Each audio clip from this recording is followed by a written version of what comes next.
मेरठ में नीले ड्रम में हुई सौरभ हत्याकांड का मामला। पति सौरभ की कातिल पत्नी ने दिया बेटी को जन्म। बेटी के जन्म के बाद मृतक सौरभ के परिवार ने की डीएनए डिमांड। नवजात बच्ची का डीएनए टेस्ट चाहता है मृतक सौरभ का परिवार।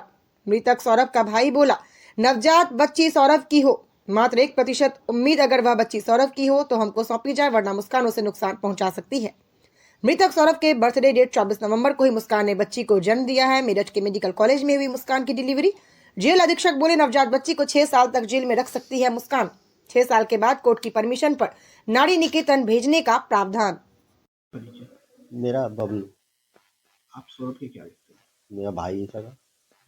अब उसका हमने एक बेटी को जन्म दिया है हम्म, और आपने डीएनए की मांग की है। हाँ, मैंने डीएनए की मांग की है और 1% है कि वो सौरभ का निकलता है। अगर सौरभ का निकलता है तो उसको तुरंत हमारे को दे दिया है, नहीं तो मुस्कान जो है उसको किसी भी तरह से हानि पहुंचाएगी या भरण पोषण में उसे परेशान करेगी। अगर वो ऐसा कुछ करती है तो उसकी जिम्मेदारी कोर्ट की होगी। क्योंकि मुस्कान ने जो है शिवरात्रि और उसके बाद जो है जन्माष्टमी तमाम व्रत रखे और उसने कहा था जो मेरा बच्चा हो कृष्ण जी जैसा हो, राधा जैसा हो, तमाम इस तरह की बातें उसके जेल अधीक्षक से कही गई। ये तो सब उसके माइंड गेम चल रहे थे, पब्लिक की सिंपैथी हासिल करने के लिए, और कुछ नहीं। जैसे कल उसने जन्म दिया, कल ही सौरभ का जो है जन्मदिन था, कल ही उसने बच्चे को जन्म दिया।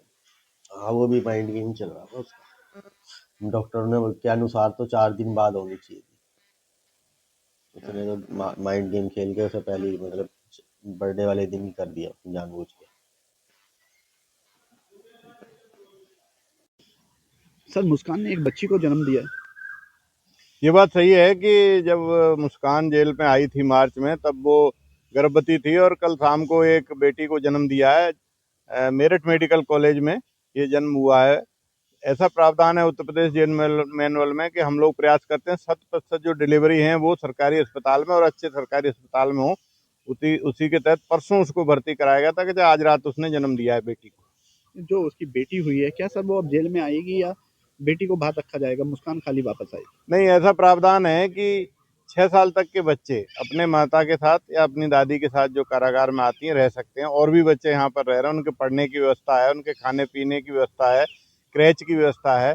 6 साल तक वो अपनी बच्ची को साथ में रख सकेगी। उसके बाद जिला प्रशासन के सहयोग से या तो जहाँ महिलाएं और लड़कियां रहती हैं वहाँ भेजी जाएगी नारी निकेतन आदि, या फिर जो है अगर वो किसी परिजन को देना चाहेगी तो उसकी अनुमति लेकर के और कोर्ट की अनुमति लेकर के उसको दिया जाएगा। सर वो यहाँ जेल में रहते हुए काफी धार्मिक हो गई थी, तो तमाम तरह की चीजें कहती थी, बेटा होगा कृष्ण जैसा, बेटी होगी तो राधा जैसी।